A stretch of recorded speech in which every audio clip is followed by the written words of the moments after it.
വേദിയിലിരിക്കുന്ന അഭിമന്യ പിതാവേ, ഏറ്റവും സ്നേഹം നിറഞ്ഞ വികാരിച്ച നവവൈദികനായ വിപിനച്ച, വേദിയിലിരിക്കുന്ന വിശിഷ്ട വ്യക്തികളെ, വേദിയുടെ മുമ്പാകത്തായിരിക്കുന്ന വിശിഷ്ട അതിഥികളെ,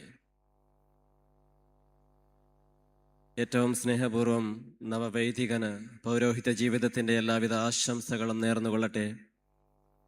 വിപിനച്ചൻ ഇന്ന് ആരംഭിച്ച ജീവിതമാകുന്ന പുസ്തകത്തിൻ്റെ താളുകൾ അതിൻ്റെ അവസാനം വരെ വിശുദ്ധിയോടെ കാത്തു സൂക്ഷിക്കുവാനും, അങ്ങനെ ആ പുസ്തകത്തിൻ്റെ താളിൻ്റെ അവസാനത്തിൽ വിശുദ്ധൻ എന്ന മുദ്രയോടുകൂടി ആ പുസ്തകം അടയ്ക്കപ്പെടുവാനും അച്ഛന് സർവശക്തനായ നല്ല തമ്പുരാൻ അനുഗ്രഹം നൽകട്ടെ എന്ന് പ്രാർത്ഥിച്ചുകൊണ്ട്, അതിരാവിലെ ദേവാലയത്തിൽ വരികയാണെങ്കിൽ വിപിനച്ചനെ കാണാൻ സാധിക്കും.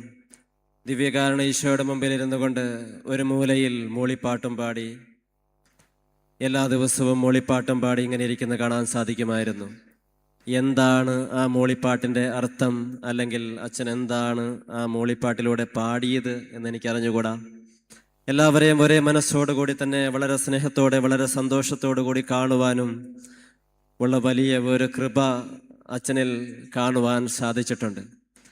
ഇത്രയും പറഞ്ഞ് എൻ്റെ ഞാനെല്ലിയ വാക്കുകൾ അവസാനിക്കുന്നു. ഇടവക സമൂഹത്തിൻ്റെ സ്നേഹസമ്മാനം സ്വീകരിക്കുന്നതിനായി നവവൈദികനെ ഞാൻ ക്ഷണിക്കുന്നു. ഇത് നൽകുന്നതിനായി കൈക്കാരന്മാരെ സാദരം ക്ഷണിച്ചുകൊണ്ട് അവസരത്തിനായി നന്ദി.